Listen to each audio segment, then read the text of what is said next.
What's up, everyone? It's Chicks in the Office with Rhea and Fran, giving you that Friday energy on a Monday. Happy Monday, everybody. This episode of Chicks in the Office is presented to you by McDonald's. You know how much we love some good old McDonald's. The classic burgers are hotter, juicier, and tastier than ever before, and so much so that the Hamburglar right now is on the loose. These are truly McDonald's best classic burgers ever. We have them right next to us. We got the classic fries. We got a classic Big Mac, which is my absolute favorite burger at McDonald's and in general. So right now, try McDonald's best burgers ever at a McDonald's near you. I know that your mouth is absolutely watering after hearing this. Mine is. And if you're watching, then you know the McDonald's is right next to us and you could see it and you can want it and you need to go get it. So go to a McDonald's near you and try the best burgers because you know they have them.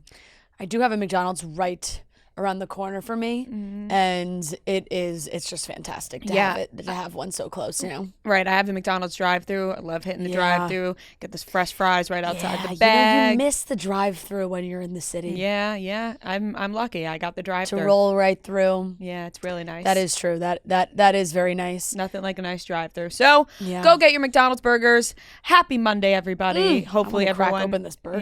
Yeah, hopefully everyone had a nice weekend, whatever it is that you did.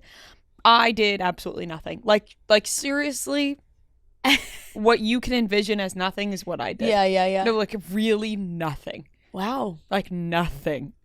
Did you go outside? I went outside. Okay, I went for a couple walks. Yeah, that's something. But Saturday I didn't step one foot outside. So yeah, I went for like that. That was a nothing day. Like I did not leave my apartment. Yeah, I mean, it was a 3-day. It was a 3-meal delivery day. Yeah.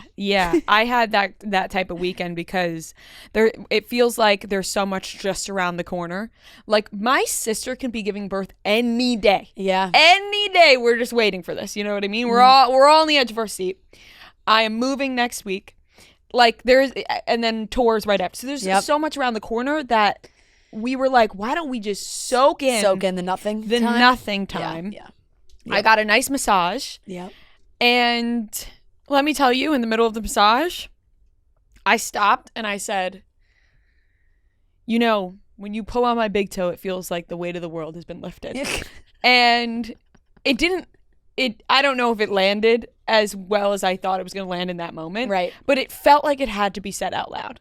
And I've talked about this. Like, there's something about the massage of the foot, the pull of the big toe, where it's like, are you getting a full crack? No. Like when she pulls it? Not every time. No. It just, I thought it and I had to say it. The weight of the world has been lifted. What did she say? Thanks? She said, no, she was like, I'm so happy for you. Oh, good. And I was like, me too. Me too. I'm also happy about this. But yeah, besides that, just I didn't do an ounce of packing, not a single lick, and that was it. You guys gonna get movers? We have movers, yeah. But I still need to pack my stuff. No, you need to pack your like totally. I don't want them packing my undies. No. Like something. No, there's like you can do a lot of the stuff. You really need just to take from one place to another. Right. That's the help I need. But like packing up your stuff. Packing up my clothes and stuff. I can do that, So that'll happen this week and this weekend. Got to get all those boxes ready to go. I didn't do a lick of that this weekend. I just didn't. I just didn't do anything. No, and you know what? Yeah. It was nice. Yeah, I jumped right back into the swing of things, and Friday night we went out for my brother's birthday, and it was just like an early bird special. Like we had, our reservation was at 6:00. So I love a 6:00 dinner. Yeah, but on a Friday night that's early.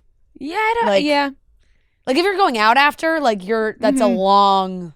Yeah, it's a long period of time. Yeah, that's true. So by the time like 10:30 came around, 11 o'clock, like Joe and I were like, let's go home. Like we're tired now. Went home.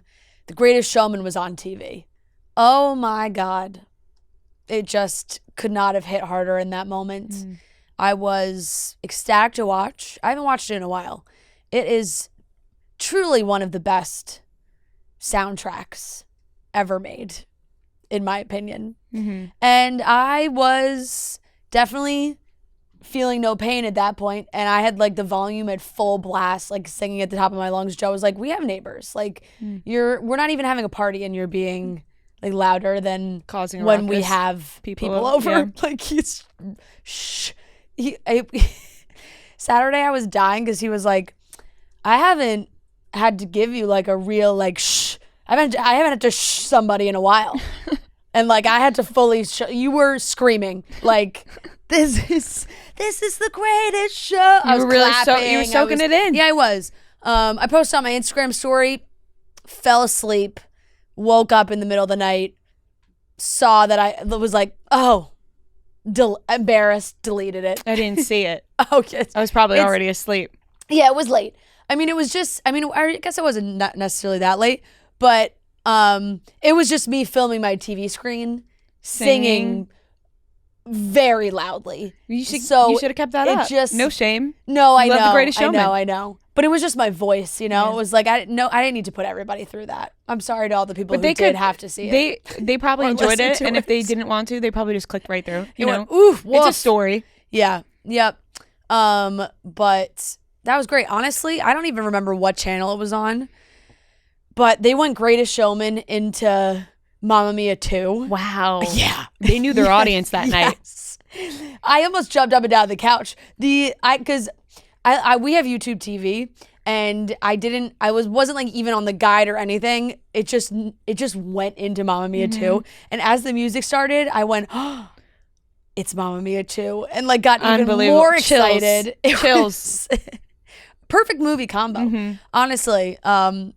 And I fell asleep once Mamma Mia 2 kicked off, like probably 30 minutes into Mamma Mia 2. That's unfortunate. Yeah. And Saturday, I had an absolute nothing day.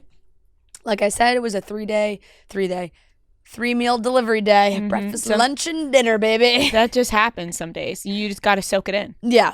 I was leaning in completely. Yeah. Once you make the step of leaning in, you're like, I'm there. Yeah. I'm there and I'm doing it. I don't eat breakfast too often. So like when I made the plunge to order the breakfast, I was like, all right, we're committing to this. Like this is going to taste real good. To the full day. And Sunday it was nice this weekend. Oh, it was beautiful. The Gorgeous. sun was out. Like if you were walking in the sun, it was lovely. The sun's out today too. I was like, I can get used to this sun. I know, right? The sun is fantastic. I had multiple people be like, who are you? Because I was like, let's go eat out. I was like, let's go eat outside. Yeah, why not? Like, let's keep your coat on, but it feels so nice. Many of these places have little heaters and whatnot. It was really nice in the sun. You know, so nice. And it's exactly what I did. I got brunch in the sun. That's and beautiful. It was friggin' delightful. Just even like yesterday was the type of day when you sat in the sun, you couldn't even tell it was cold outside. Yeah. Like for a minute, I was like, if I was in shorts right now, I wouldn't even feel it. I probably would have, but it was just what you felt. It was just the power of the sun. Yeah. Truly. I think everybody felt that this weekend. They were like, holy fuck, the sun is out. Yeah, we've been missing it in New York big time. It's just been gray every single day. And the forecast has said gray every day. So when that sun popped out Saturday, it was nice. Yeah, it was really nice. Yeah. Really, really nice. And then, of course, Grammys. Before we get into all talking about the Grammys, though, we must talk about the fact that our tickets are on sale for our live shows. Now, this is great, okay? Columbus, Ohio, sold out.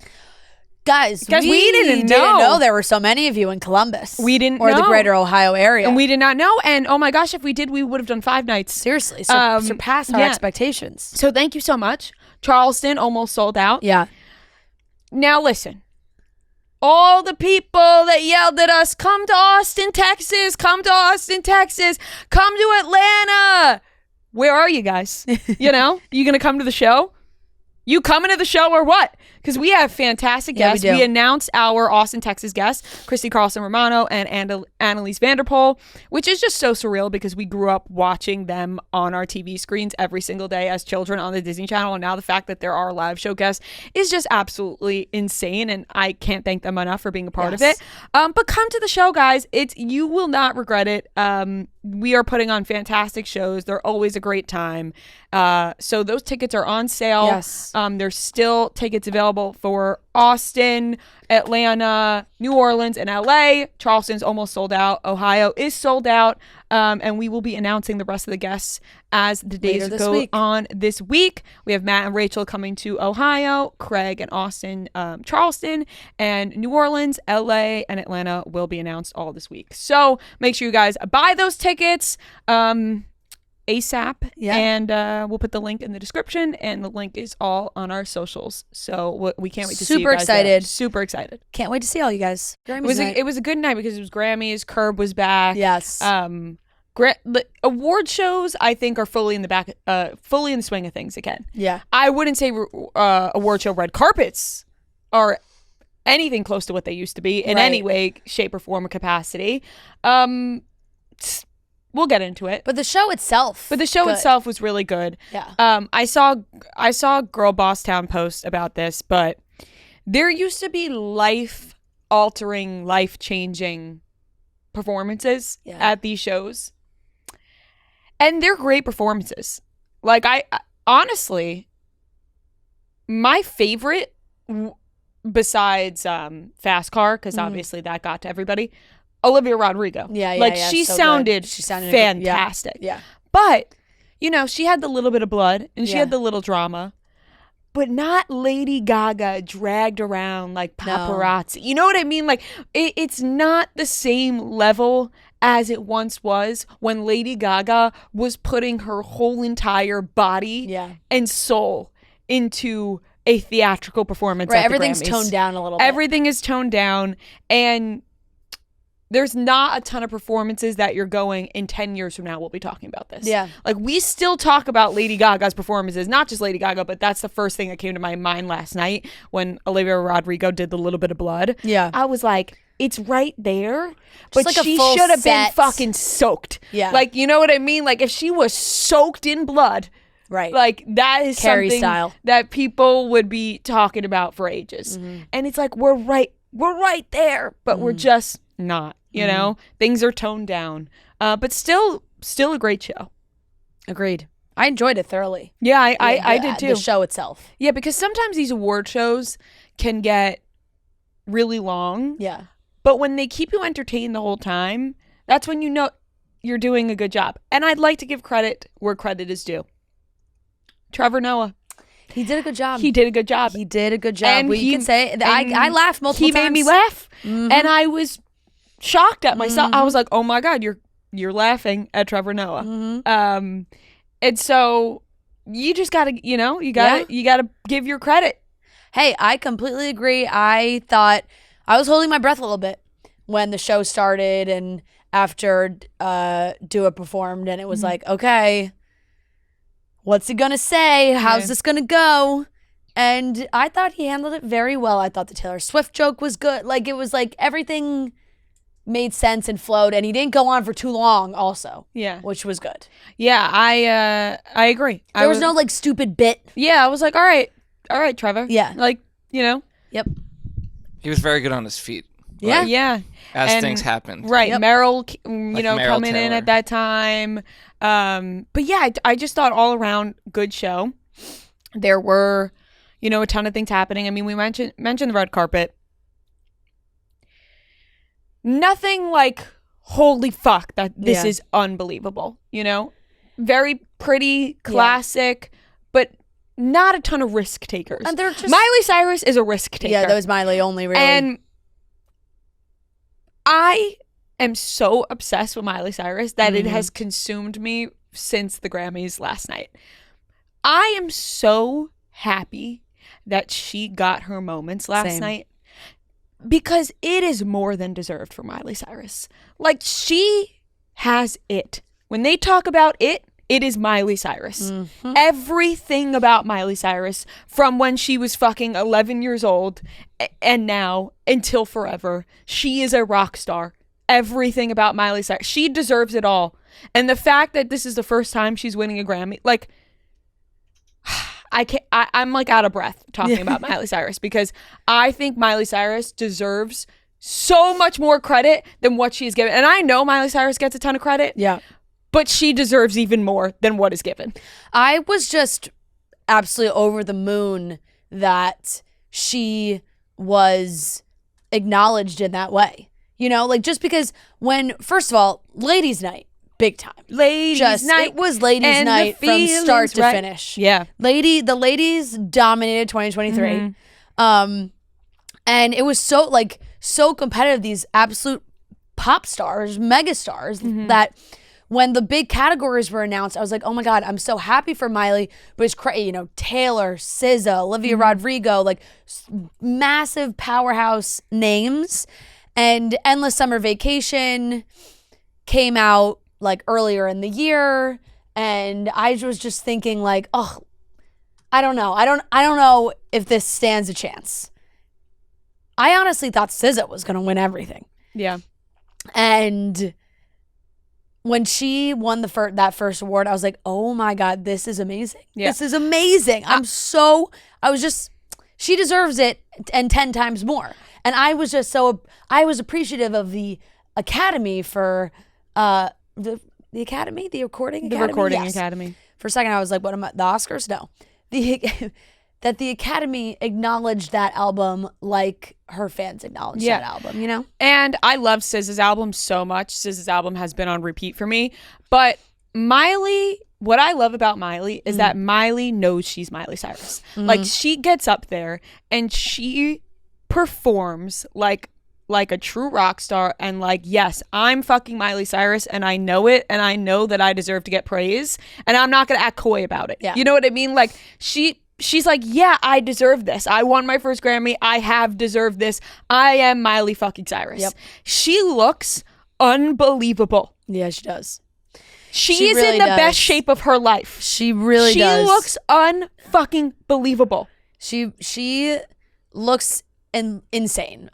She's obviously stunning. She had multiple outfit changes, and it was just, honestly, it got better and better, I felt. Yeah. And of course she did like the big hair, which polarizing, but like I said, it was a risk, And it's the Grammys. which we can appreciate. And it felt like an homage to the people that she had mentioned, the Tinas, the Dollys, and that felt like it made sense in that moment.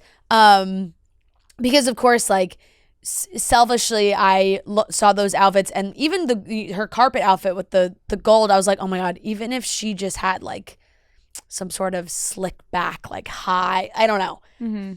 But it's Miley, so she does what she wants to do, and she did the big hair, and she rocked it, and she rocked her performance. I will say, I think it was just a note for the entire crowd in general, and I don't know if it was just like the celebrities that were there or the lack of celebrities that were there, but like, freaking stand up and sing and dance. And even Miley called them out. She was like, you know this song. Yeah. Like, don't act like you don't know this song, because you do. And honestly, as soon as I saw that, like, and this is no offense to them, but when I saw like Robert Kraft and Michael Rubin being like front row center, like closest table to the stage, I was like, no wonder everybody's, we got business guys in the front row. They need to start putting the fans in a little section in the front. Like, didn't they used to do that? Yes, they do it for like the VMAs. And it's like, but it gets the people going. It does, and, because the performances, I almost felt bad. No wonder the performers don't put their fucking 9 million% into a Grammys performance anymore. You're playing to a snooze. Like, nobody's get up. Fantasia, she's singing her, like, move, people. Yeah, I don't know what's going on. They're like this, right? Like, nobody's getting swinging. like really into it, which is unfortunate. But I can't say enough amazing things about Miley Cyrus. Yeah, like, no, I just 100%. am so happy Miley had her night because multiple Grammys. It just multiple Grammys. She has one of the best voices to grace this world. She really does. She does. And she sounded incredible. Flowers is a great song, a very catchy song. It doesn't even showcase how amazing her voice actually is. Right. Like, I wanted her to get up there, do Flowers, and then go into some fucking rock star rendition of whatever song of her choice. Yeah. Because she just is the best of the best. Like, I could talk about Miley Cyrus for 2 hours right now, because I am just so happy for her and that she had such an amazing night. I agree.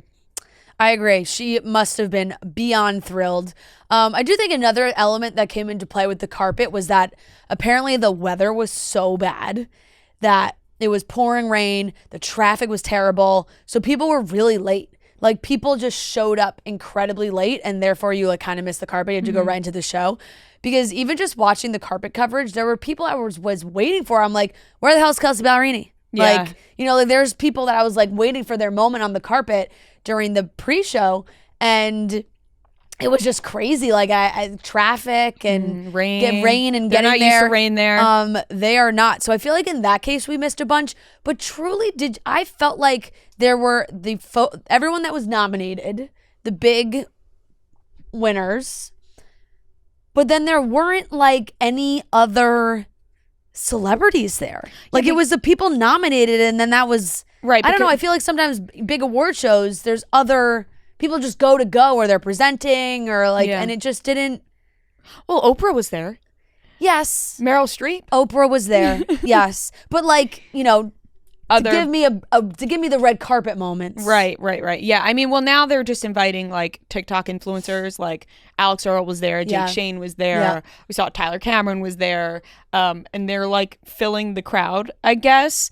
But yeah, as for like big, you know, they don't have like the actors and actresses. There, I guess.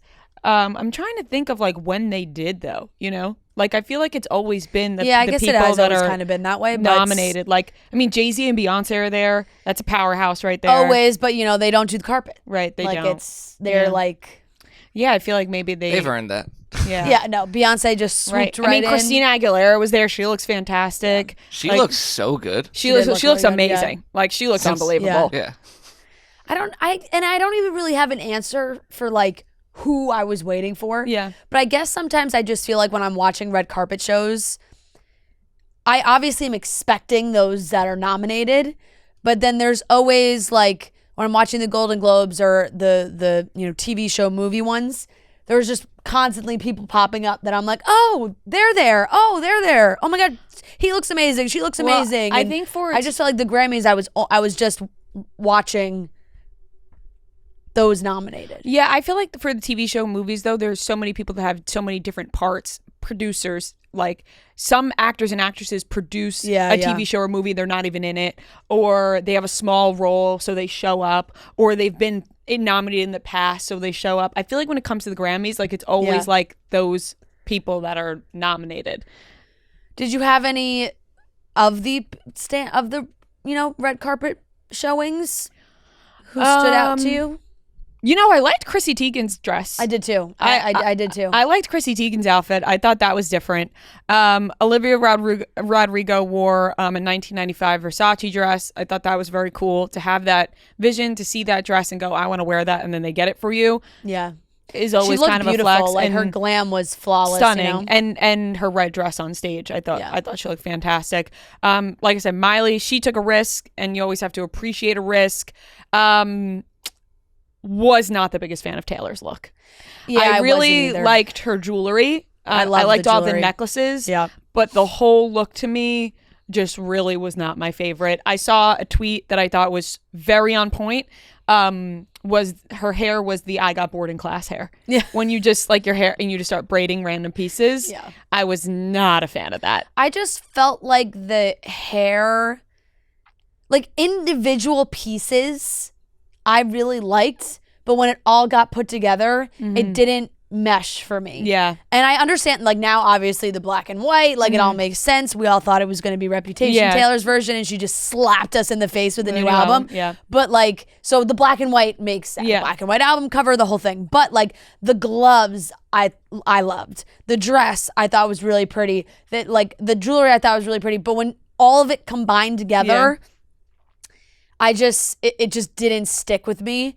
And like that hair, the hair with that outfit just made no sense. Yeah. I thought like the outfit and the dress and gloves were giving like old Hollywood glamour, and the hair was giving like 2012 Free People catalog. Yep. You know, like boho chic. Yeah. And you want to go the boho route, do it. Like she can pull that off 100%, or like full. Yeah. The Like I was glam. picturing Hollywood glam blowout with the big and curls. I have a weird, I just don't like them no matter what. Like a peep toe shoe like that. Mm-hmm. I just never like. Yeah. I don't know what it is. I just will always like a sandal, like more of like a strappy sandal or a pump. Mm-hmm. I just think would go so much better. Yeah. With, just the whole what that was. Yeah, the whole look, I just was not into it. Yeah. And you know, she did the carpet with Lana, which was very sweet. Lana was also in black, and they were the clear duo of the evening. But yeah, the Dua Lipa looked gorgeous. I was liked not her a big dress. fan of Dua Lipa's dress. I liked her dress. It wasn't like I wasn't like wow, but you Yeah. know, it was fine. Right. Dua Lipa, she's had a lot of carpets to attend. Yeah, she lately. has. She has been busy. Yeah. I mean, same with Billie And Eilish, and right? Dua Like, Lipa always looks stunning. Like Billy's got to be. Yeah, Billy's got to be exhausted. Billy too. and Dua, they need a nap. Yeah. Right. Dua Lipa needs another vacation. On all just Barbie coverage nonstop, you got to be at everything. Just nominated for quite literally all the awards. So yeah, there wasn't like Zach and Brianna walked the carpet. Brianna looked great. Brianna looked gorge. So good. I loved those. Like they were like lace gloves, but not full gloves. Yeah, it was like a half. It was like a half-see. Yeah. Loved it. Yeah, stunning, classic, timeless. Right. Gorgeous. Fit the theme of the show. It was tailored properly, Yes. like it fit her, which is sometimes always a pet peeve of mine. Hair is when looks people aren't stunning. wearing a dress that fits them. Yeah, her glam looked fantastic, and what a fun night! Like you got to imagine, you know, he won a Grammy. Right. Successful evening. Right. It's always unfortunate though when they win the Grammys that are not like they're not shown on TV. I know. Because I know. of course it's amazing to win a Grammy, but in your head you have to be like, man, like if only I got up there and got to be in front of that crowd. It's you know? interesting it's interesting what categories they do For every award announce these days when it comes to the Grammys, because there are ones where you're like, oh, I don't know, the country ones, I thought they would spend more time on during the actual show, which they didn't really. They just did country album. Yeah, they just did country album. And you know what? Our girl Kelsey Ballerini, I was really rooting for her on that one. And Lainey Wilson won. And congrats to Lainey Wilson. But Kelsey Ballerini, like, you know what? It's okay to be upset. Yeah. Because when she stood up and she clapped, it was like, yeah, I'm upset, but I'm gonna stand up and clap. She's like, I'm standing and clapping because I am happy for her, but in the inside I am disappointed, and that is allowed. And you know what? It's okay to be upset to lose. Yeah. You know? Totally. It reminds me of the episode of Friends when Joey loses the award and the camera pans him and he's just throwing an absolute fit. Yeah, it's like, yeah, you know what? Losing stinks. Yep. You got to be a gracious loser. You can't be like, fuck this, whatever. You got to stand up and clap. Yeah. But you don't have to be like, yeah. You don't have to be like, yes. You know? Definitely. Because you know that on the inside you're upset that you lost. I know. So Zach won for a song with Casey Musgraves, which is just, I mean, it is a fabulous song. And Casey Musgraves also big in new music coming, all those things, which is extremely exciting. Yeah. I mean, she is stunning. Right. As And well. Taylor won her award, her 13th Grammy, and actually 14th. That was for the album. But when she got up there and announced that album, not a single person predicted a new album. No, everyone was like, it's going to be Reputation because she didn't get nominated for Reputation. And it's going to be like a fuck you to the Grammys. That's not what happened. She announced her new album, The Tortured Poets Department. And then immediately, I don't know how people find these things. I do not know how they find them. How they do it but either. they dug up a clip from 2022 of Joe Alwyn and Paul Mescal having a conversation saying that they had a group chat called the Tortured Man Club. Yep. How do people find these things? I have no idea. That was in 2022. How did they dig that up so fast? So fast. And it was immediate almost. And you're like, you know what? It has to be, like, that has to have something to do with it. Yeah. The Tortured Man Club, the Tortured Poets Department, like, maybe he called himself a tortured man and she was like, I'm a tortured poet. Yep. Maybe they had some sort of fight about that. Maybe they didn't. I don't know. But the fact that, maybe it has nothing to do with it, but the fact that people can dig this up, Fine. wild. I know. It's It really wild. is.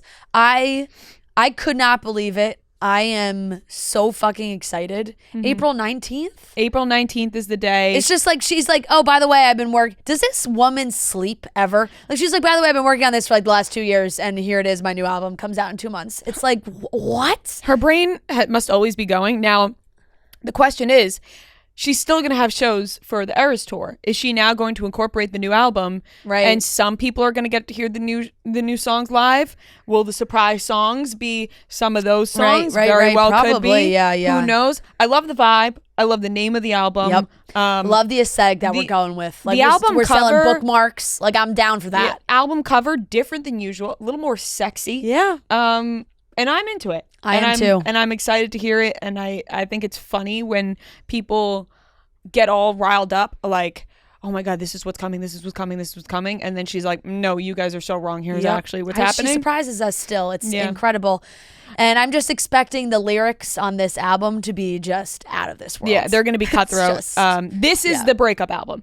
Like, people were saying Midnight's was like, this is the breakup album. Yeah. Now, I will say, could be a transition, could be breakup and into love. Into love, you know? All's fair in love and poetry, she said. Now, we must talk about the snub of Celine Dion.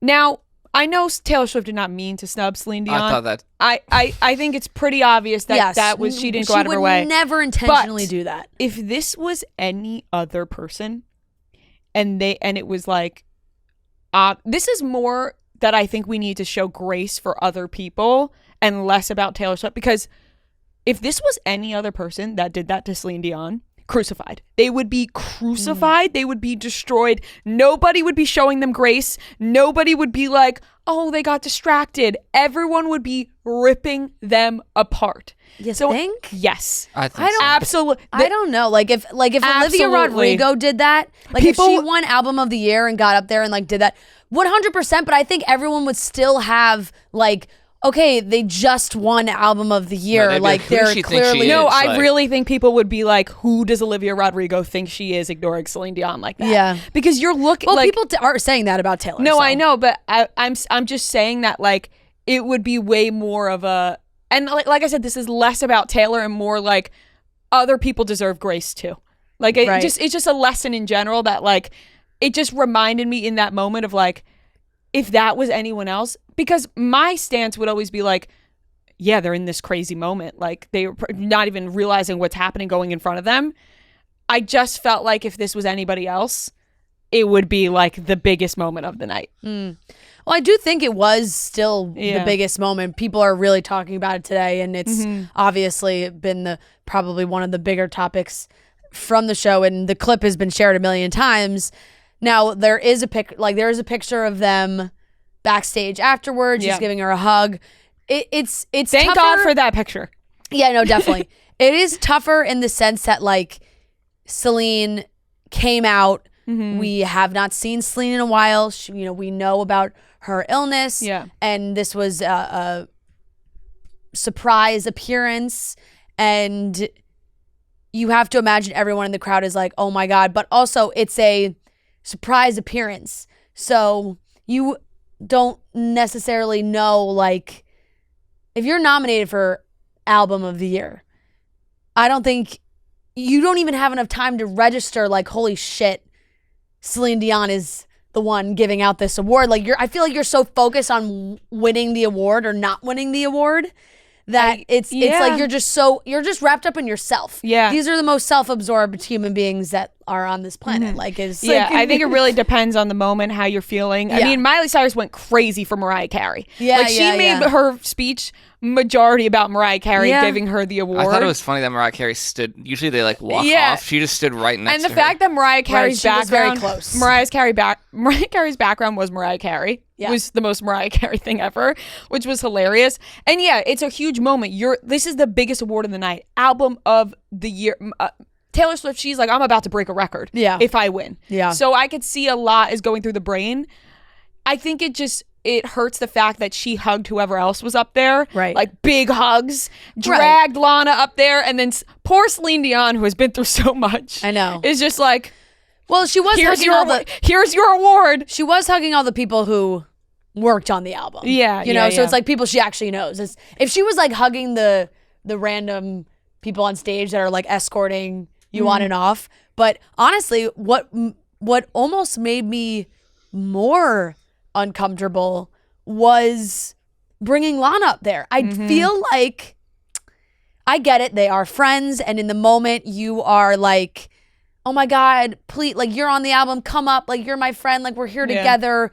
But like, Lana was also nominated for Album of the Year. So to have her come up on stage and stand in the back for an award that she was nominated for and lost. And also, like, she has to be a gracious loser because it is one of her very good friends who just won. Yeah. So you are obvious. I'm sure Lana is very happy for Taylor, but at the same time, like, you're like, damn, you know, I was not, like, if she wasn't nominated, I'd be like, way okay, different. fine. You bring her up, you do like, but like, she was nominated for the award. I don't think I would have made her come up on stage. No. Yeah.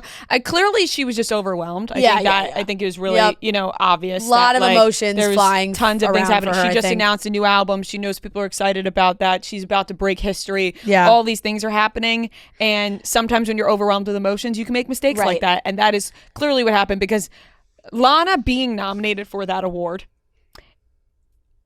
I would be like, kind of like, come on. Yeah. Like, you're not going to drag me up here with you, right? Like, I just lost. Yeah.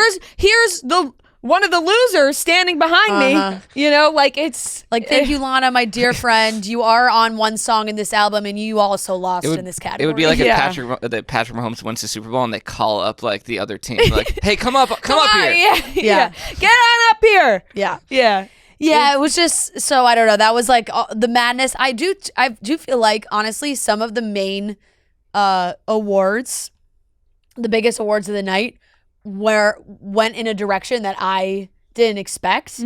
So in that way, I felt like maybe once record or album of the year came around, everyone was like, damn, this could be anybody's game, because it wasn't a clean sweep by anybody. It really was scattered across the board. It was really great to see. Yeah. I feel like, you know, people were honored in the way that they should be. Like, Midnight's, it was the album of the year. It was just the album of the year, and I feel like everybody felt that way. And it was very well deserved. It's her 4th win of album of the year. It's history. Most album of the year ever. Nobody has ever done that ever. Like, it's such an incredible accomplishment, and I feel like her announcing that album last night was kind of like, hey, by the way, next Grammys might be my fifth album of the year. If she didn't win, would she just have not announced the album? Well, no, she announced it for the album for the other win. I think no, I know, but I'm saying, like, if she just didn't win anything, like, then she just maybe she would have had a different plan. But I'd imagine they have Plan B if that happens. I think she announced that during that award because she maybe was not unsure. Like, I don't know if I'm going to win again, so I don't want to wait till the end. Yeah, and even if like she didn't make that announcement, she was still like in black, like, it could still be Reputation. All the fans could be like, damn, she's still teasing Reputation. Yeah. And we wouldn't know any different. Yeah. Then I'm way more excited for a new album than if it were to be Reputation. Yeah. Like, I think new album is just incredible. I don't think anybody expects that, especially since Midnight's, it feels like, just came out, or well, it was 2020, summer of 2022, right? Midnight's? No. The beginning of 2023. It came out October 21st, 2022. Oh, 2022. Yeah, so it was 2022. I don't get it. The Grammys have the weirdest time. Flowers also, I feel like, when did Flowers come out? I thought it was early 2023, but maybe it was even way before that. No, Flowers came out January 13th, 2023. Yeah. Okay. Yeah. Midnight's came out October 2022. Yeah, so I think it's like September to September, right? Isn't it like it's a weird time frame. It's like not the calendar year. It's like a different yeah, it's an interesting cutoff. Yeah. But it says eligibility period, which began October 1st, 2022, that would run through August 31st. Okay, October to September. Very interesting. Yeah, it was very clear that Taylor Swift deserved that album of the year win. We didn't talk about Jay-Z and his speech. No. There's so many other things. There's so many other things of the night. Jay-Z, he was presented with an award, and he got up there and he started rambling, and he was like, "I'm sorry, I tell the truth when I tell the truth when I'm nervous." Yeah. And he said some things that I think Beyonce was wishing he just never said. Yeah, definitely. Because when it panned to her, she was just like, "Shut up." Yep. He said, some people feel like they are going to feel like they got robbed. Some people will get robbed. Yeah. Some people don't even deserve to be in the category. And you know what? I appreciate the honesty from him. I feel like everyone there was kind of like, oh, I don't, time and place. Maybe you didn't have to say that, but if you said that offline somewhere, if you said that out of the Grammys, yeah, facts. People talk about the Grammys all the time and how some people get snubbed and they get robbed, and some people get nominated who shouldn't, and other people who don't get nominated, they should have. This is all award shows. So yeah, he said it right to their face. So his honesty, was fair. But standing in front of the group of them being like, "This is how I feel about some of you," because some of them are thinking in their head like, "Damn, is he saying that about me because I'm in this room right now?" Yep. Like he's, You do not want to be the person that made eye contact with Jay-Z after he said that line. No. Right. Blue Ivy's just like standing there. Yeah. Listen, I fucking love Blue Ivy. Same. She's adorable. just amazing. But she looks so beautiful, like gorgeous. So grown up. She is. And then it was funny because people were like, "Were you alive to watch both?" Or not alive, but watching both Beyonce announce her pregnancy with Blue Ivy at the Grammys, and now Blue Ivy is standing on stage at the Grammys 11 years later. Like that's insane. But then Jay-Z was drinking out of his Grammy after. And you know what? That's classic Jay-Z to me. Mm-hmm. Like he's just going to enjoy his time. He also mentioned, he was insinuating Beyonce has won the most Grammys, but has never won album of the year. Yeah. So that was something else. And immediately people are like, wait, is he now talking about Taylor? I don't think he was at all. That is crazy. She's never won album of the year. Yeah, I think it is How crazy. How did Renaissance not win? What won last year? Well, Renaissance was nominated in that dance category last year. So it wasn't even nominated for album of the year? Like the main one? It might have been last year. It must have been. It had to have been. But well, was it Harry Styles who won? I can never remember. I really can't. The Grammy. Harry's House won 2022 album of the year. Well, what about 2023? I mean, technically. No, Midnight. This is technically 2023. Oh, Renaissance won. No, I know, but I'm talking about the year. Renaissance I'm won. talking about last year's awards. That's Harry Styles. Renaissance won Best Dance Electronic Album last year. Yes. So not Best Album of the Year, but Best Dance. Right, but was she nominated? For Best Album? For Album of the Year?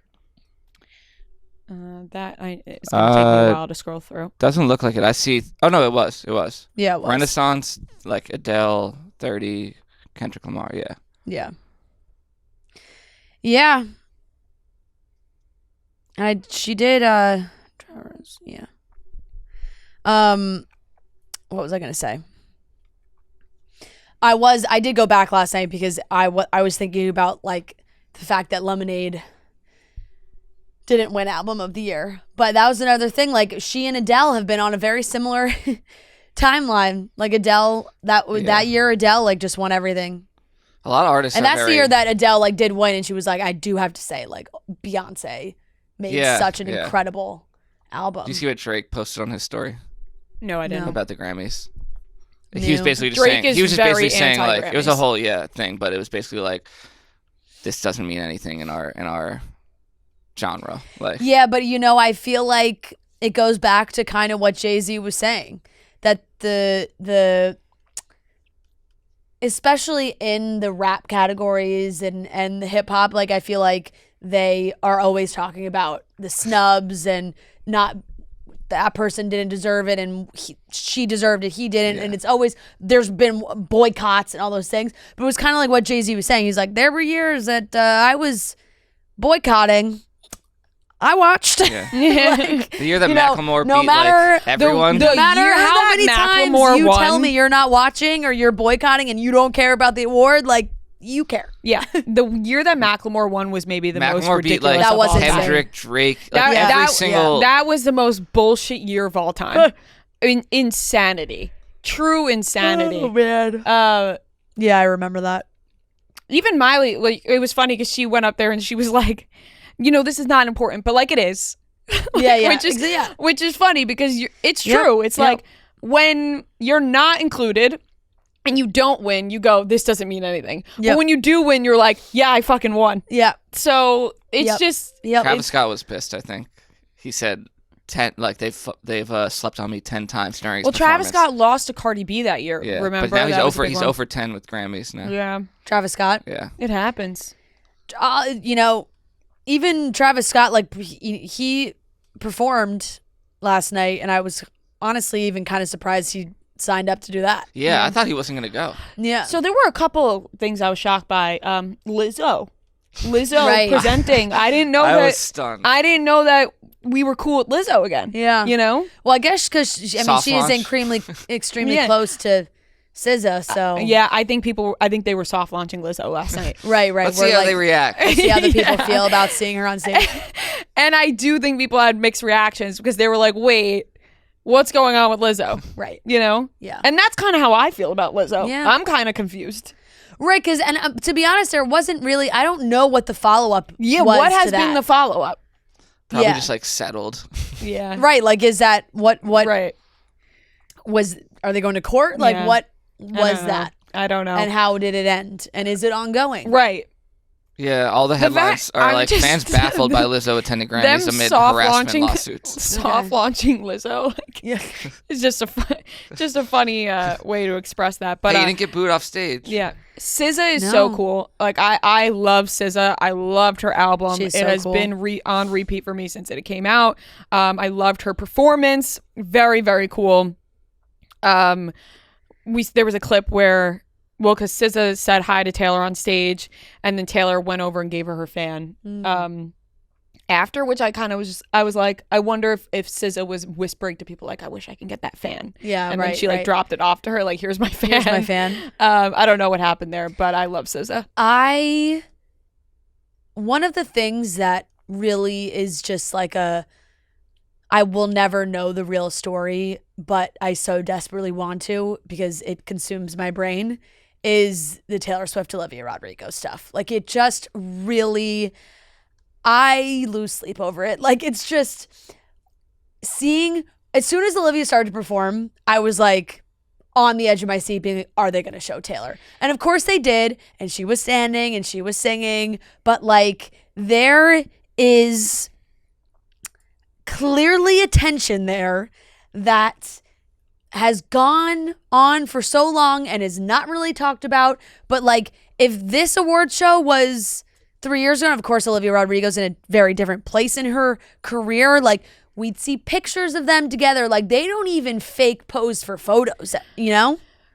I know people want to act like nothing happened between the two of them. Something happened between the two of them. 100%. We know something happened between the two of them. 100%. Like, and our theory, or at least my theory, is something happened when Olivia used part of Taylor's song. Oh, totally. And that's a widely discussed theory as well, by the way. Like, it's like there's articles written that people think that there was some sort of lawsuit. And I think Taylor sued Olivia Rodrigo or her team, and something happened. Yeah. Like, that is my, and that's my theory. Right. And we know how protective Taylor is over her music. Yep. And so that does not surprise me. Something happened. Right. You can't tell me otherwise. That you don't didn't go happen. From being like a super fan like Olivia was to never talking about a person ever again. Olivia was a super fan. Yeah. She constantly posted about Taylor Swift. Yep. She was obsessed with Taylor Swift. When she got to meet Taylor, it was such a big deal. They posted all these pictures together to silence. Yep. Like, something happened. Mm-hmm.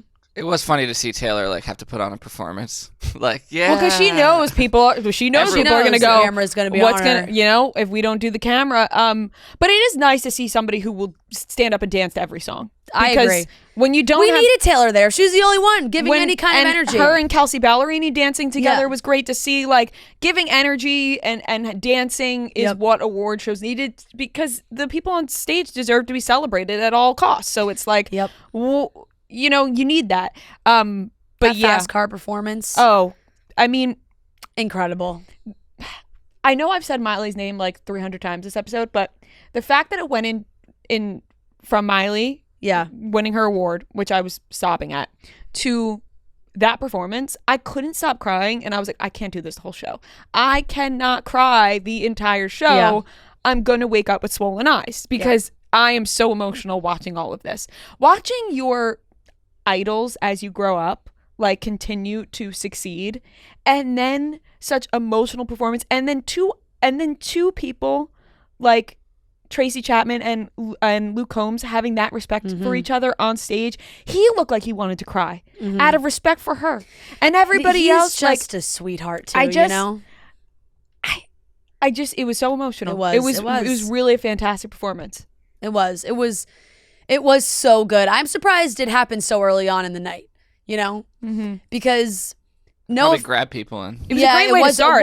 It did grab me in. I was like, I'm in. I found like both sides with that, right? Like, I understand when they stack the beginning of the show because they want to bring people in, but they needed something at the end that was like a little bit more. No offense to Billy Joel, like, I'm very like, new music is very exciting. Piano Man. That wasn't like the knock your socks off end of the night. Billy Joel needed to do old songs. Billy Joel, he did at the very end. Yeah, at the very end, but it wasn't like, it just wasn't something a little. And obviously Celine Dion, hello, big, Stevie Wonder, like, tribute to Tony Bennett and all that. But no, the In Memoriam is always beautiful. I'd like when you're at the Grammys and you have the stars to do it. Fantastic. What did you think about Dua Lipa's performance? I thought she is. Dua Lipa can perform. Yeah, because people used to make fun of her for like not being able to dance or whatever. And now clearly she can. And she said, "Fuck you, I'm gonna learn how to dance." Yeah. And she can dance. She knows how to work it. Dua Lipa. She is a fantastic stage performer. I agree. And her outfits always crush during her performances. Always great outfits too. Another not a dry eye. I feel like Joni Mitchell singing that song. Takes you right to love, actually. Yeah, there were really some really nice moments, emotional moments. I mean, just like, she's 80 years old. It's incredible. Crazy. It's incredible. But like I said, there was, because honestly, I do feel like that way because it was just such a ladies' night. And it was beautiful to see. It was really nice. There were some men scattered in there here or there that had some moments. But, it was refreshing because no part of me was like, where are the men? Yeah. No part of me ever said that once last night. I was enjoying my time so much during the Grammys. I know. And all the ladies killed it with great performances. Yep. Like, truly. And everyone sounded incredible. Sometimes, you're like, maybe you have a little, uh-oh. Yeah. But Miley, Olivia, like... Olivia Rodrigo really sounded like she sounded so good. The live performance of that song is even better than the recorded song to me. Like, because you can get, like, she gets really the emotion and all of it just was fantastic. And I said this already, but I love seeing Fantasia getting her flowers. I know she's obviously just starring in The Color Purple and is a very big deal, but she was an American Idol icon, and her life took a turn, and there's some tragic things happened, and for her to come back around and do that performance at the Grammys, and that was the song she used to audition for American Idol. I just love when things come around like baby. That. It's like, that is I know, it's just chef's kiss. It really is. It really, really is. So what a night for the superstars. Seriously, what a night for the ladies. What a night for music. I know. It was a great year for music. It was. And especially for ladies' music. Yep. For the girls. Yeah, it was great. It was great. I mean, obviously some people, they get snubbed. Yeah. But that's going to happen at an award show. There can only be one winner. Who is if you ain't first, you're last. And music is really even more, I think, than like TV movies. Mm-hmm. So opinion based. Like, so much, it's so much more. That's like, what Jay-Z even said. Because music, to me, like, there are I just feel like sometimes, even with a movie, maybe the movie is like not necessarily for you, but you can say like, oh, like, that was objectively like a good movie, whatever. With music, if a song just doesn't sit right with you, you just don't like the song. Yeah. Like, it's just, it's not like, I never caught myself being like, wow, well, that song was really engineered so well. Like it's people go in that direction with like awards for movies and stuff, but music is just like, hey, if you don't like a song, like some people fucking love one song and there's some people can also hate that song. And some people just like, everyone knows I'm not the biggest country music fan. Yeah. So, you know, it really, you may have a favorite genre. Totally. Like, music really is just based on you. Yep. It was fun to watch Jelly Roll in the audience. He was like, him and Taylor Swift were like the only two people who were dancing at everything. Yes, like, yes. He seems very cool. Yeah, he does. There was a moment, and and now I don't even remember who was on stage, but maybe it was during Fantasia. But there was a moment where like the camera showed him and the Warren Treaty. And that they would just look like they were having a fucking blast. And I was like, thank God, somebody looks like they're having fun. Not like, you're at the Grammys, you have like all these amazing free concerts. Why aren't you just like drinking and having fun? Free performance. It's like you're just sitting in your chair. Let's just have a good time. Just give me, well, it goes back to me like when you really scanned the crowd of who was in some of the seats, you were like, oh, what? Yeah. And you're right, it's also ego. They're worried about themselves the whole time. They're like, I can't even sit here and enjoy this performance because, my gosh, I'm worried about if I'm going to win. Yeah. But I guess also if there's like Beyonce and Taylor Swift sitting like 10 feet away from you, right, you're like, I don't want to like dance, start peeing dancing. your pants. Right. I would be for sure. Honestly, like they kind of passed behind Beyonce a couple times and I like the camera and I was like, I couldn't tell who it was. And I was like, oh shit, it's Beyonce. Beyonce looked like she was in hiding half the time. Right. Yeah. She was like ducking. She's like, oh, we have to go for this stupid award Jason's getting. Yeah. Well, it was a great night. Actually. I love seeing Meryl Streep. That was nice. Yeah. Because I don't think a lot of people realize that I had no idea. her daughter is married to Mark Ronson. You know what song deserved a Grammy? Nothing Breaks Like a Heart. Mark Ronson, Miley Cyrus. That song. Great song. Great song. Miley and Mark Ronson have made some good jams. Yeah. People think that Jay-Z's going to release an album this year that he's teasing. I did see that there was like, there's rumors online about that. And then like Rock Nation reposted it and was like, yeah, but I don't know. They were like, who's going to tell us? Yeah, right, exactly. Yeah. They're like, listen, I of course would accept it, but I don't get my hopes up for any of those people because they put in their time and like they're vacationing now. Yeah. You know, which is fair enough. Yep. All right, I think that wraps up the Grammys. Yeah. Hopefully we didn't miss anything. If we did, I apologize. Oh, there was a lot that happened. There was a lot. I will. One moment, I think this was maybe the last thing because we didn't really talk about this award, was Billie Eilish. Song of the Year was huge. And I feel like she had a fantastic performance. She's wonderful. She's a performer that like just captivates the room where everyone I think is so locked in silence. Yeah. Like you could hear a pin drop when she performs because everybody is so locked into her and her voice is just so incredible. And them getting the obviously songwriting credit for that song I thought was really nice because I thought that was another one that I thought like, it's such a well-written song, but I don't know if it's from the Barbie movie. Like, I don't know if that hurts or I don't know like where that comes into play. But clearly they were like, damn, Billie was just asked to make a song for Barbie and made this fucking incredible song and just like sent it to Greta Gerwig and she was like, perfect. Yeah, it's incredible. It was, I mean, it's a really beautifully written song. She said on stage like, Barbie was the best movie. We made this for the best movie of the year or something. Yeah. And they showed Taylor Swift and she was like nodding her head like, yes, best movie of the year. Yeah. Hey, like I said, how many more times can we say it? Ladies' night. Yeah, it was. It definitely was. So that was very nice. I thought Billie was the only one. Billie is always fantastic. She really Phineas. is. Yeah, and Phineas. Of course, always. All right, that wraps up the Grammys.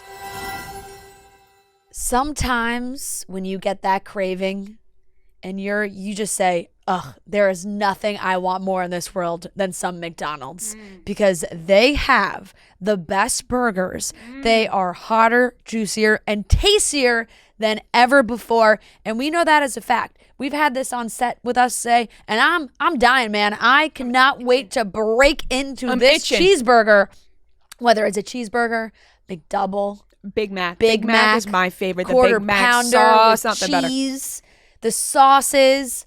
You know what I love, and truly it is one of the classic things about a McDonald's burger too. If you just go like a little, do I have something on my face? No, I do. Oh. I thought I had something on my. I thought you were giving me the signal. No. I have something on mine. I've been eating the French fries as they were sitting here, so maybe a little salt because those French fries I got salt on mine. are tasting so good. But on those cheeseburgers, the little diced onion and pickles. Oh my God. There's nothing better. It really so delicious. So that good. Pillowy, soft, golden bun. You take a bite of that Big Mac, you taste that special sauce. It's like it's a core memory. Like, you know that experience. The first time you ever bit into a Big Mac and tasted that sauce, it was a life-changing event. So, guys, try McDonald's. If you haven't already, if you haven't, where you been? Yeah, I don't know. I don't know what you're doing. I don't know what you're doing either. But you can try McDonald's best burgers ever at a McDonald's near you. Hit up the drive-thru. Head to your local McDonald's. Whatever it is, however you get your McDonald's, do it and make sure you are eating these delicious, juicy burgers. All right, let's get into the weekly watch report where we talk about the things we watched this week. I feel like I'm definitely going to leave out some things. No jingle? Oh, sorry. Weekly watch report on Monday. Weekly watch report on Monday. Weekly watch report on Monday. Weekly watch report on Monday. Thank you for reminding me, Noah. Wait. I can't believe I almost forgot. No jingle? No jingle. I'm shocked and appalled at myself. I'm definitely forgetting some things, but these are the main things I watch. Traitors. Yes. It's just fantastic. And we got to give a shout out to our guy, Pilot Pete. Yes. Because the way he's running the show. The way that Pilot Pete is running Traitors right now, and honestly, is like, hilarious. If you are behind, there might be a couple disclaimers here for this weekly watch report. Traitors disclaimer: if you're not up to date, we might let something slip here that you may not want to hear. So just keep that in mind.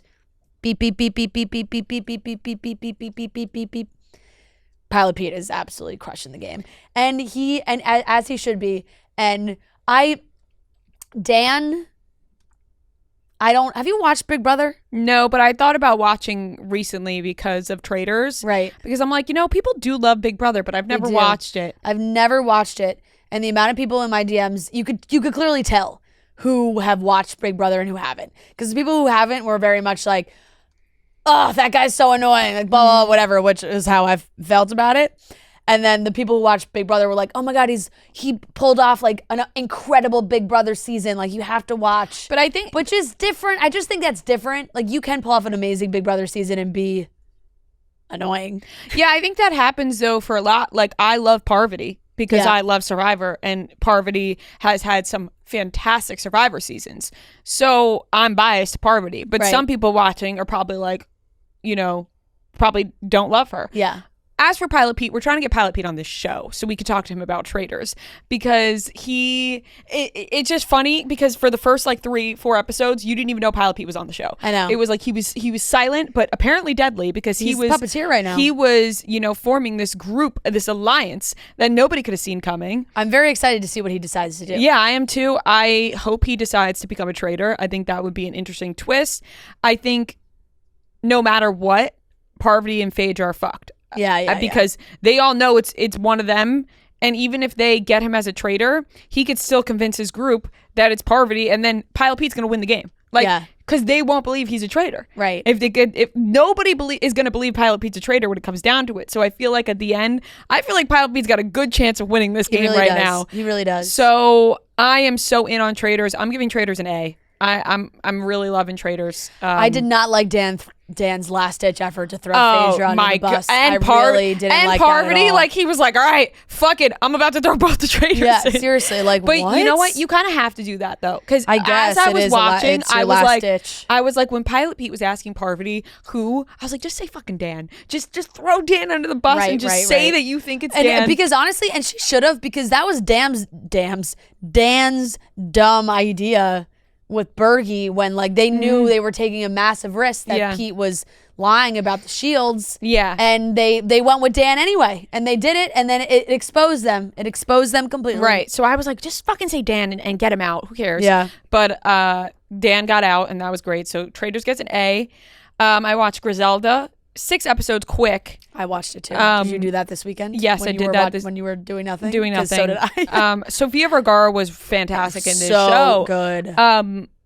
great for her. I just feel like we've always seen Sofia Vergara in like comedic roles, funny, and I thought that this was like the perfect role for her. Obviously, very interesting story. Griselda Blanco. I feel like, you know, a lot of male drug lords get talked about.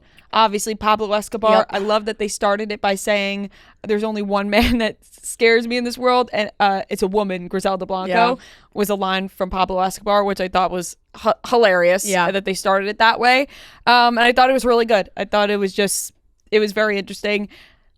Did she name her son after Michael Corleone from Godfather? Because his name is Michael Corleone Blanco. Right, I think so. Because I was like.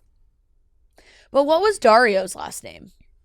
I was just confused because I think like she named like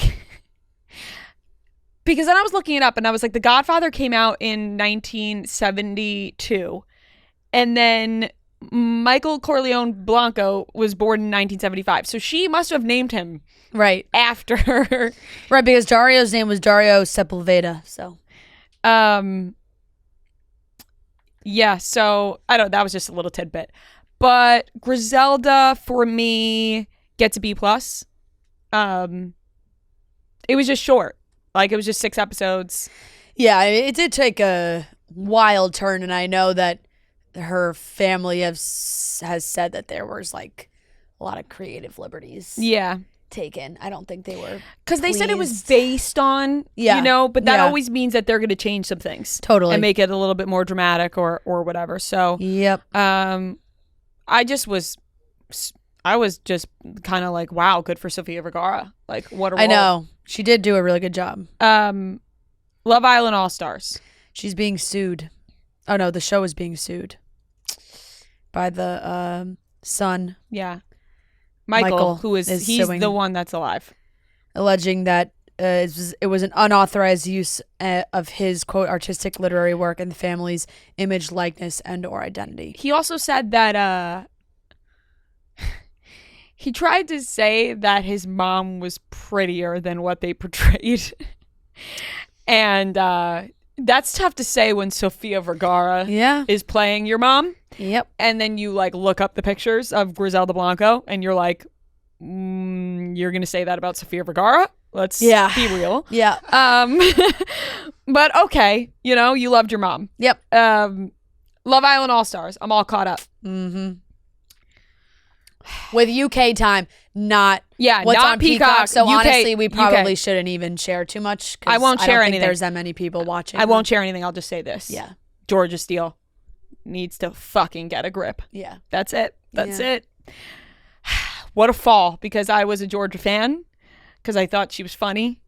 And I no longer think Georgia's funny. And I no longer think Georgia has matured, which I said last week. I feel like we are kind of sharing a lot. Sorry. I'm just saying. That's it. Because I just need to clarify, because last week I said that I think Georgia matured. She did not mature. Right. She didn't. Right. No, the last couple episodes have been absolutely insane and really, really good. Really good show, though. I haven't watched Sunday Nights, which I'm the most excited about because I'm hoping people were freaking out about it online. Yeah. Was it good? Yeah. Last night's episode? Yeah, it was good. Yeah, I gotta watch. Ending, cliffhanger. Cannot wait for today's episode. My God. Okay. All right. Good. They're doing a great job. I'll keep my mouth shut because I have more to say. But it's so hard. It's so hard now because when it wasn't on Peacock or anything, it was like, okay, people only can be watching it on a VPN, and now I feel like so many people are probably just watching it on Peacock, and it's just delayed. I'll say it's really fucking good. It's really good. I'm gonna give it an A. I'm gonna give Love Island All Stars an A. I've been locked in. I definitely watch more things. I'm just blanking now. I those are the 3 things I wrote down. They were my main things. And I guess that's all I'm going to talk about. I'm like totally blanking. I'm going to have some that you're going to be like, I watched that. Right. There was a couple of hours on Saturday where Marty just watched college basketball. And Curb Your Enthusiasm. Oh, Curb Your Enthusiasm. Yeah. Yes. Okay. Thank you. I'll give it a B. Because I always like it. Yeah. I just miss some of the OG characters. Obviously, some. Marty. I was gonna say, obviously, some people can't be a part of it. Not your Marty, but yeah, Marty Funkhauser. Yeah. To be clear. But I'll give it a B because I have faith. Yeah. And yeah, there were a couple hours on that was just college basketball. So like I napped, I went on my phone, so I didn't watch it. So there's a big chunk there where I wasn't watching anything. Yeah. But yeah, when you bring up stuff, I'll probably remember what I watched. Okay, I'll grade the same stuff that you watched. So Traders, I'll give an A. So good. Mm-hmm. Love Island All Stars, I'll give an A-. And make sure we're up to date UK time, so that's a big factor here. Yes, it is. Griselda, I will give a B. Mm-hmm.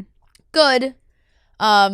Certain parts lost me a little bit, just because I know it was crazy and I know crazy shit was happening, but towards the end there was just some stuff that felt incredibly far-fetched to me. That maybe I don't know. Maybe we're not in that world in some version or whatever. But yeah. But Sofia Vergara, fantastic. Yes. And the actor that played Dario, extremely handsome. Extremely handsome. Okay, I watched. I'll grade Curb as well. I also watched Curb. I'll give it a B+. I liked it, had multiple LOL moments, but there's always room you don't want to start too high because the season always gets better. Yeah. The J.G. Wentworth starting off made me cry because I was like, the amount of times I do that where I'm singing one of those commercials and it's just stuck in your head. The moments like that are why I love Curb. I know. Where you're just like, man, why is that so relatable? You're like, you feel like they're in your head. Nickname thing really also just had me cracking Did you up, see the whole Latte Larry's the pop-up shop I in was LA? jealous. Yeah, that looks so cool. Yeah, it does look really cool. Okay, Vanderpump Rules. You watched that? Oh, I watched Vanderpump. You did. That feels so long ago. Yeah, that was on Tuesday. Because it was on Tuesday night. Yeah. First episode of Vanderpump Rules, new season. I had a feeling it was kind of going to start in a little bit of a weird place because everybody is trying to get their footing post-Scandival, which is how it felt. I don't know. Personally, the episode came off a little forced to me. It just felt like all these people had not really been hanging out in a while. And then they started filming again and all had to hang out again. And with the Lala voice noting Raquel, to me that also felt like maybe not necessarily that Lala was forced to do it, but I could see a slight producer push to be like, hey, because I think Lala knows how to make good TV. She knows how to make good reality TV, and I think she knows that the show would have more eyeballs if Raquel was on it. And she said on Watch What Happens Live that that during that moment, they still didn't know that Raquel was not coming back to the show. So in my mind, I'm like, okay, that's a clear push to be like, oh, I'd really love to have a chat. I'd really love for it to be on camera so that we can use it for the season. That's just kind of how that felt. So we'll see how it goes. I thoroughly enjoyed that Sandoval did not really have any airtime during this episode because he has just gotten more and more and more somehow annoying to. I almost threw my phone this weekend. There was a bunch of TikToks that were made. I'm sure you saw them about him, master manipulator, narcissist, trying to throw blame at Nick Viall when he showed up late. And he was like, Nick, you showed up 2 hours late to my pod, totally deflecting. And Nick was like, that's just not true. It's just not true. Yeah. Natalie had the receipts. She was like, Nick texted me at 6:50. He was coming home. You're just nothing. He's like, no, you were late, man. No. And it's just gah. Can't stand him. Yeah, he's just brutal. Right, and I really don't want to watch some fucking say we feel bad for Sandoval or Sandoval starts going on dates and I just don't care. The thing is, I don't think we're I don't think anybody's going to feel bad for Sandoval watching because he makes it really hard to feel bad for him when he starts talking. Yeah. It's when the other people are talking about him and for him is when people start to feel bad, Right. but not when he is talking. So if they show him a lot, no, I don't think people are going to feel bad. I think the show, it's very curated conversation. When Sheena said, this line fucking killed me. She goes, people keep asking me if I'm on Ozempic. Have they heard of Scandival? Yeah. I almost shut it off. I was like, this is not a natural conversation. Right. This is, why does it have to be brought up in every conversation? Yeah. Yeah. You know? And I understand what they're doing because it literally was 2 months after. So Right. like it's still hot and heavy. It's like fresh. It's fresh. It's They're exactly still what talking Ariana about said it. when she was here. Like, Right. But I get Ariana talking about it. Yeah. though. Yeah. That is Ariana's life, is what Right. she's living in the moment. But Sheena, Sheena really had to make it clear how affected she was by she is by it. Scandival. And it's like, you know, like, of course these things Just can Sheena, affect, baby. of course these things can affect other people. Yeah. But they affect the people in it the most. Yeah. Being Ariana and Raquel and Sandoval. Yeah. Are the people in it, you know? Yep. Like, and affecting differently, of course. Yeah. I don't mean that they, whatever. But it's just, oh God, that I was like, oh my God, like this is my feeling on Vanderpump Rules. I think Scandival Yeah. was the saving grace of getting another season because it was. They said that this show was going to get canceled if it wasn't for this. And so it made for a hell of a season and a hell of an ending of last season. Yep. But I do think it's ultimately going to be the downfall of Vanderpump Rules. Yeah. Because I don't think that they are going to be able Just to get nothing away can live from up it. to that. It's not even that nothing can live up to it. I also think they are never going to be able to get away from it. Right. Like, right. It's always going to be what people talk about with Vanderpump Rules.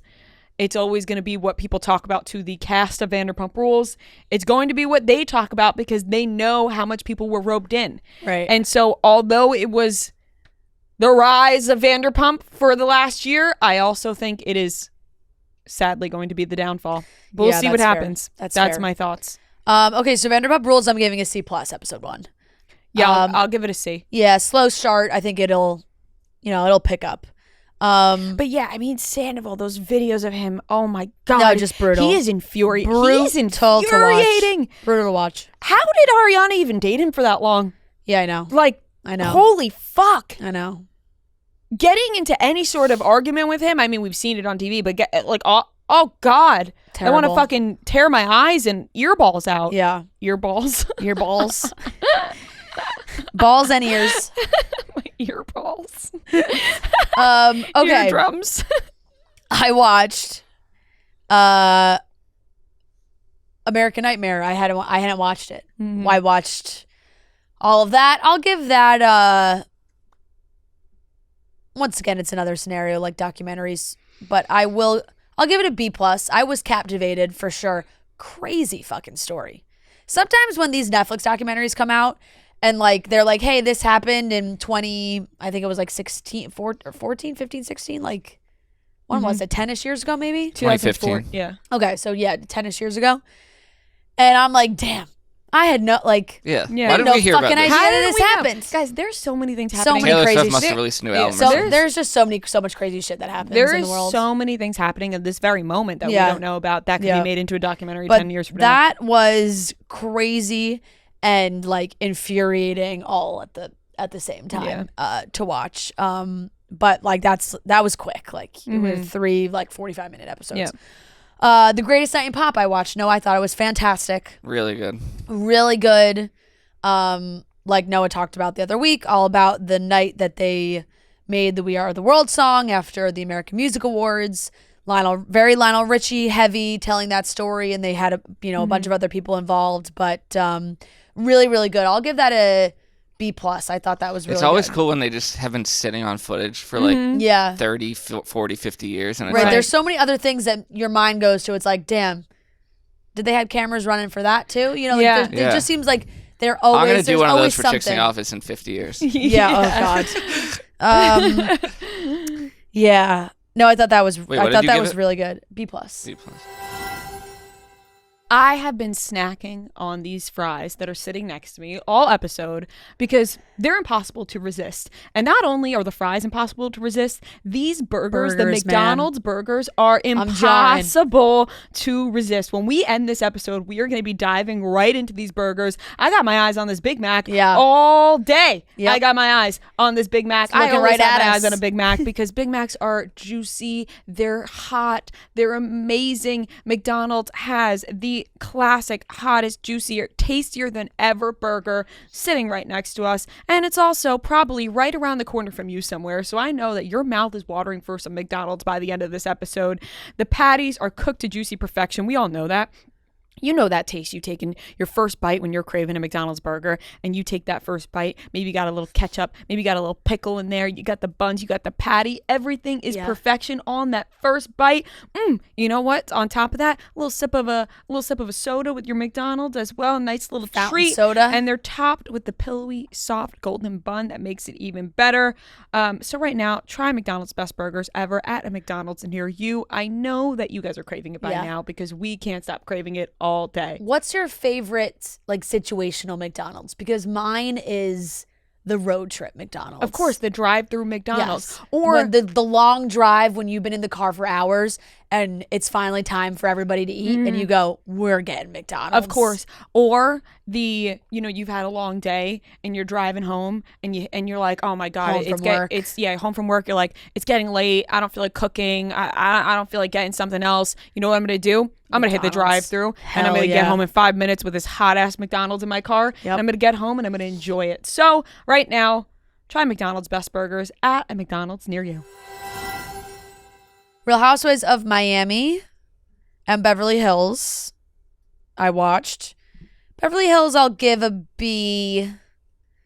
They're on their trip right now. We're in like classic Housewives on vacation where there's like some arguing, but nothing too crazy yet. Crystal, I will say I do kind of believe that Crystal said that about the other women, that they were like not educated and like it was all like I kind of could see Crystal talk early on, like Crystal talking shit about all of them. I didn't watch Beverly Hills this week. And then Miami, also really good. They're in the same phase right now. Like Miami, they're also all on a trip. I'll give Miami a B+. I think Miami is sneaky the best Housewives that's on. It's just like crazy. They went to this like experimental dining where like they were in this big empty room and there were all these lights and there were like shirtless guys in bunny masks and tiny shorts and like some guy painting in the corner and they were like having their dinner and Sutton would have been disgusted. Oh, she would have, yes. Yeah. But they're just so fun. Like the commentary is just incredible. All the Chicagos obviously caught up on episode 3 of All the Chicagos.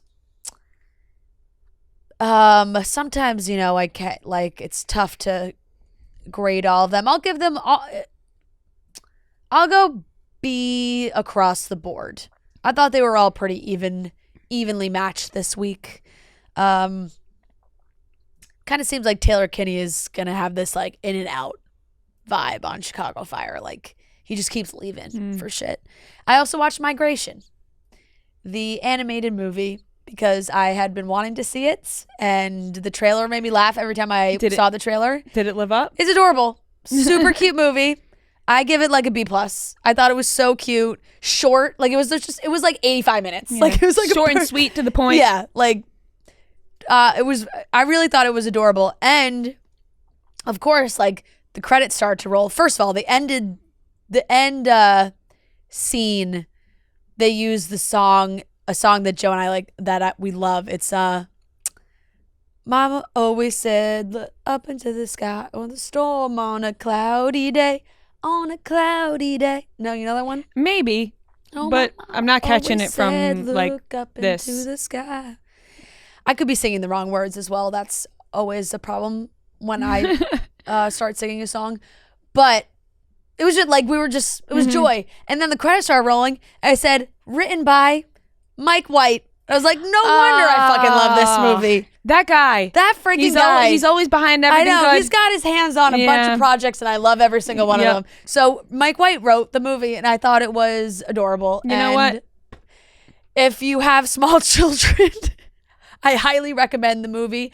Or if you're like me, who still loves to watch animated pictures intended for small children, I thought it was adorable. Yep. So and shout out to Mike White. Yes, that's everything I watched. He can write for all ages. Yeah, absolutely. Okay. I watched The Greatest Night in Pop. I'll give that an A- because that's just like right up my alley. And well, you watched it already. Yeah. Oh, but I thought did you say it was something you wanted to watch? Didn't you bring it up on the last week? I said I watched it. You guys should all watch it. Oh. Yeah. So you're saying it again? It wasn't on the Weekly Watch Report. Oh. I just said it in like a normal podcast. Oh. Okay. Gotcha. I'll give that an A-. I watched Mr. and Mrs. Smith the whole season. The Donald TV Glover. show? Yeah. On Prime. Very good. Good. I thought it was like very, very good. So I'll give that an A. Everything Donald Glover does. Yeah. It's like, He it's going to be quality, Yeah. but good. also the chemistry between, and I don't know if I've ever seen this actress, Maya Mrs. Smith. Erskine, Mrs. Smith. Yeah. Which I thought it was interesting that they said it was originally supposed to be a Phoebe. Dynevor, right? No, Waller-Bridge, or is that her Oh. name? Who Fleabag? Yeah. Yeah. Phoebe Waller-Bridge. Yeah. She was originally supposed to play, and then she dropped out. But Interesting. Maya was really good. And there's like a lot of great cameos from like other actors, like big actors. But yeah, and it's only I think 8 episodes. It was very good. So that gets an A. I watched this movie on Netflix. Are they hour long or short? They're like 50-ish minutes, Okay, I think. But it flies by. And it's like cool to see like there's callbacks obviously to like the movie and everything. This movie that I watched on Netflix, Silent Night, came out in 2021. There's multiple Silent Night movies. This one came out in 2021. Basically the premise is there's like a storm, or I guess a storm, and it's just wiping out, like once it comes it kills you and like you suffer.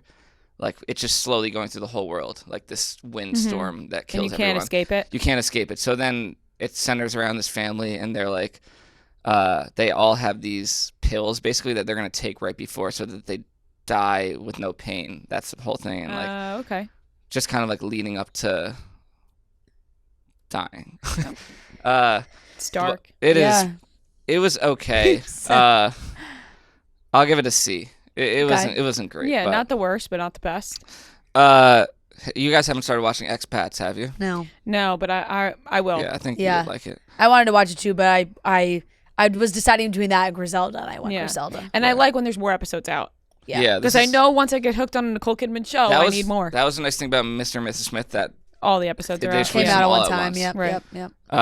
Expats, I watched episode 3 this week, and it's like slow right now, but it's building towards something I know. So I'll give it a B-. Yeah, I just know it. And I watched Masters of the Air episode 3. I haven't watched 3 yet. Yeah, I heard 3 was good. it was good. I something about Austin Butler. I just can't do it. He just takes me out of everything. I was just talking to my brother about it because I said, like, honestly, I almost wish, and this is not to take away from the other actors, and, you know, I just almost wish that they cast this show with a bunch of people we didn't know. That's what they kind of did with like Band of Brothers and Pacific, and I think like, it works. there's something kind of, there's just something It would that be like I don't think works as much when you have like big name actors. It would have been like if Leonardo DiCaprio was in like Band of Brothers. It's just like, I don't know. Yeah. And his it's his voice. That's the main thing. It's I just, mean, you just got to accept it, Noah. And like, it's the only way you can get past it because it's how he is. Did you see those clips of him and Callum Turner on the Drew Barrymore show? No. Oh my god, it was all over my For You page all weekend. I think I watched like the entire interview and like separate clips. But that's just him now, babe. It's just him.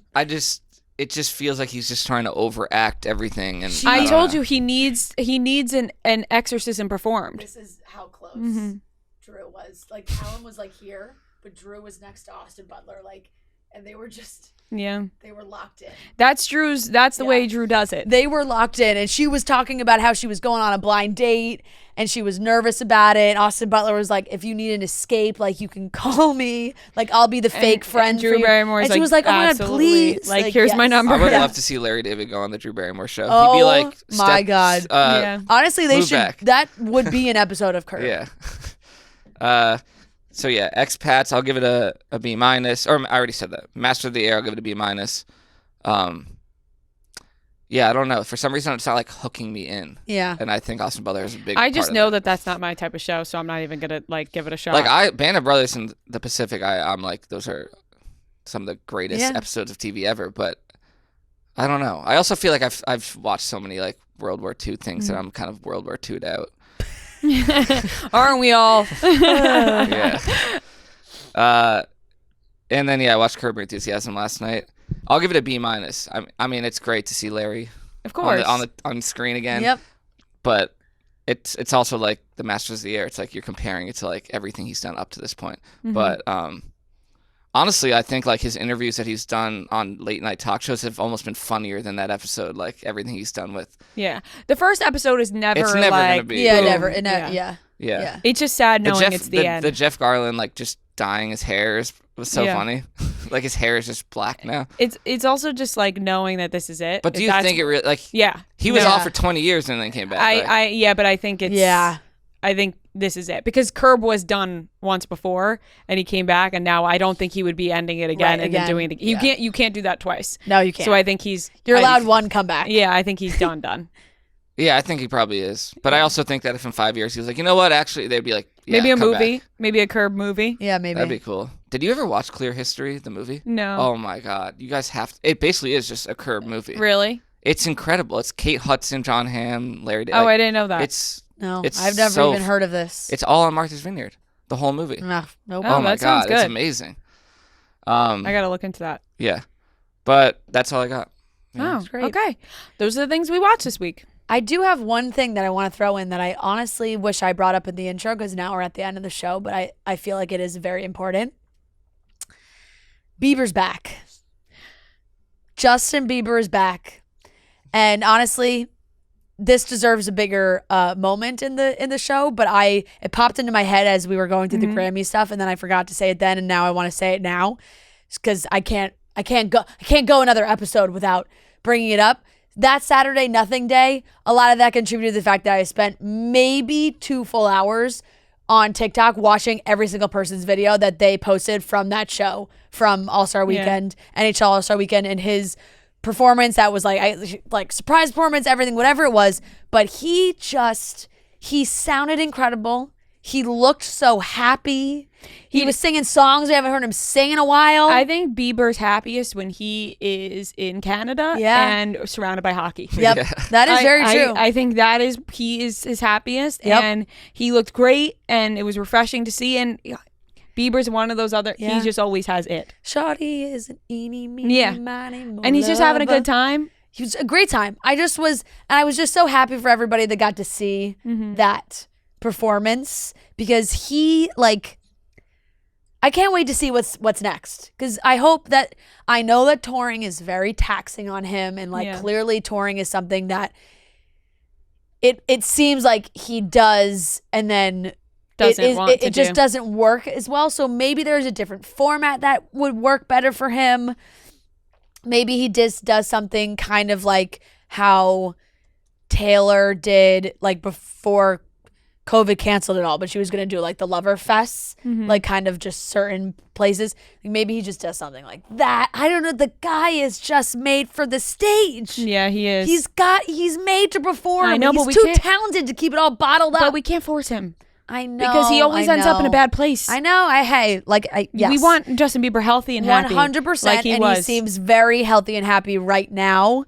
But God, those videos brought me so much joy. Yeah, That was they cool really, really did. What the NHL did, where they had like basically celebrities be the captains of the team. Like Tate McRae yeah. was the other one. Yeah. Well, did you see the video of Michael Bublé talking about how he was on shrooms and Oh, yeah. Will Arnett? Yes. No help at all. No. Will Arnett, asshole move to not help Michael Bublé in that moment, to just be like, you just lost a bunch of fans. I was like, all right, calm down, Will. Michael Bublé gained a bunch of fans from that, I think. Just Maybe being Will Arnett is like a real straight-laced guy. who knows? But I was like, damn, like kind of made me like ugh at Will Arnett, I know, because right? Michael Bublé was really funny, and then all of a sudden Will Arnett coming in with the hammer. Like, you gotta when someone is on shrooms and they are openly being like, listen, once someone says to you, I'm on shrooms, it's because they consuming need their mind. they need the help. Yeah. They're like, listen, I'm on shrooms, and I need you to know I'm on shrooms because of how I'm acting right now,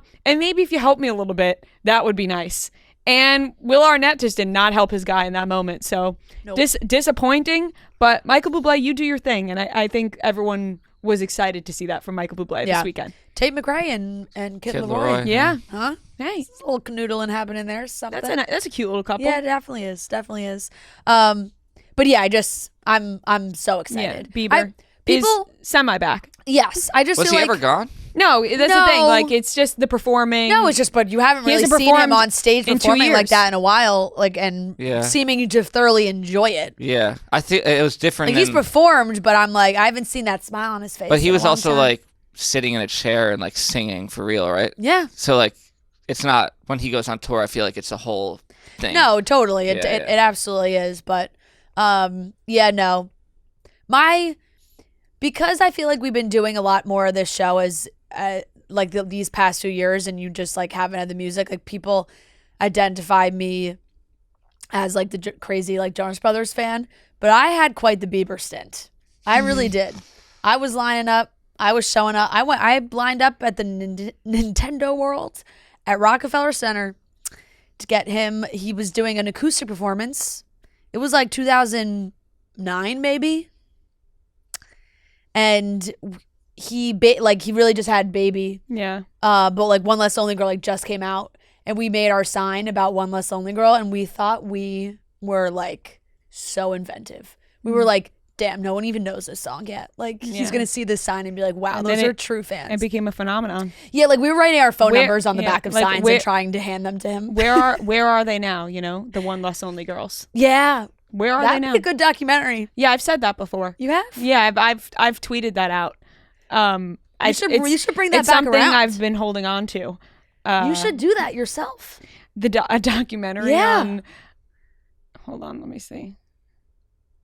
You should put out a call and say to reach out to you.